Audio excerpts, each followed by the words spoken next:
Muito bom dia, meus irmãos, minhas irmãs. Hoje é dia 10 de novembro de 2020, a terça-feira em que a igreja celebra a memória de São Leão Magno, Papa e Doutor da Igreja.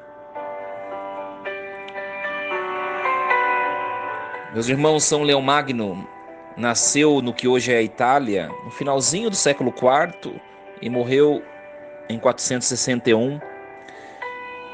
Foi um papa de renome, por isso recebeu esse título tão importante, magno, maior, grandioso.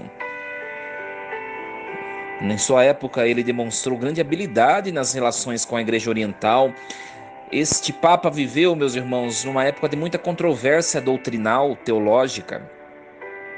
Ele convocou um concílio, o Concílio de Calcedônia. E nesse concílio, ele definiu, junto do concílio, evidentemente, a existência da natureza humana e divina na única pessoa de Cristo. Meus irmãos, a liturgia de hoje nos oferece a carta de São Paulo a Tito como a primeira leitura, uma carta muito belíssima, vai mostrar o que se espera de um cristão. Qual conduta se espera de um cristão? O versículo 1 deste capítulo 2 de Tito vai mostrar algo muito importante. O teu ensino seja conforme a sã doutrina. É certo, meus irmãos, que não existem mais do que uma verdade. Não existem várias verdades. Sobre todas as coisas, a verdade é única. E Deus que tomou forma humana, Jesus Cristo. Deus tomou forma humana para vir habitar em nosso meio e ensinar o que é de fato a única verdade. Por isso, Cristo ensinou um depósito da fé que nós chamamos. Construiu um depósito.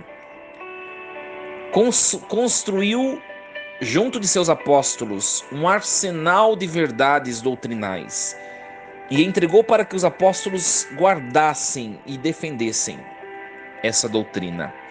E essa doutrina que Jesus ensinou aos apóstolos chegou até hoje por meio do magistério da igreja, a tradição apostólica, a Sagrada Escritura. Nós não cremos em várias verdades. Por isso, nós que nos consideramos cristãos, tem dois caminhos a seguir.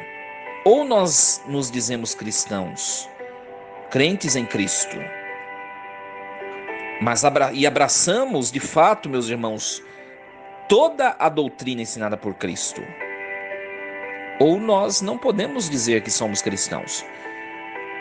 A fé não pode ser um supermercado que eu pego somente os elementos que eu quero e alguns elementos eu deixo para trás, eu descarto. Ou nós cremos em tudo que Jesus ensina por meio da igreja, ou nós não somos cristãos. É radical, mas é isso que a liturgia de hoje vem nos mostrar. Quantos santos morreram por não negar a doutrina de Cristo? E às vezes a gente acha tão simples, né? Eu não concordo com isso, com aquilo, mas eu sou católico. Sinto muito lhe dizer, meu irmão, se assim procedes. De fato é cristão quem abraça Cristo por inteiro. A fé não pode ser um supermercado. E aí, essa carta de São Paulo a Tito vai fazer uma demonstração de como deve ser a postura do cristão. Os jovens devem amar, serem respeitosos. As mulheres idosas devem observar uma conduta santa. Tem tanta mulher idosa depravada,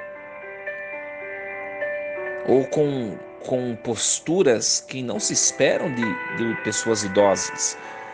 Os mais velhos devem ser sóbrios, ponderados, exemplo de mansidão, de serenidade, de sabedoria. Os mais velhos devem ensinar os jovens com uma mansidão, com uma caridade que vem de Deus. As jovens esposas devem amar os seus maridos e vice-versa. Devem cuidar dos seus filhos, não entregar seus filhos para o cuidado de outras pessoas. Professor não é pai nem mãe. O pai e a mãe têm seus deveres, né? Depois vai dizer aos jovens também: jovens, vocês devem ser moderados, equilibrados. Segura aí com força os ímpetos. Viva com sobriedade e com continência. Todos os cristãos devem ser irrepreensíveis, fortes nos propósitos que têm, para que os adversários que não são cristãos, aquelas pessoas que ficam esperando a nossa queda, para que eles não tenham o sabor de nos acusar. Tá vendo? É cristão, mas faz isso. Por isso, observemos a reta conduta e abraçamos a doutrina de Cristo por inteiro. É preciso estudar a doutrina da igreja e amá-la. Renunciar o que não vem de Jesus. Falsas doutrinas que nós sabemos quais são. Nós cremos em Cristo ressuscitado. Cremos na ressurreição. Cremos na igreja, uma santa católica, em todos os artigos do credo que nós professamos todo fim de semana. Força e coragem, São Leão Magno nos ajude a sermos audaciosos, corajosos e firmes na fé que professamos. Uma terça-feira repleta da bênção, da graça que vem de Deus. Em nome do Pai, e do Filho, e do Espírito Santo. Amém. E lembre-se sempre, Deus está no comando de tudo.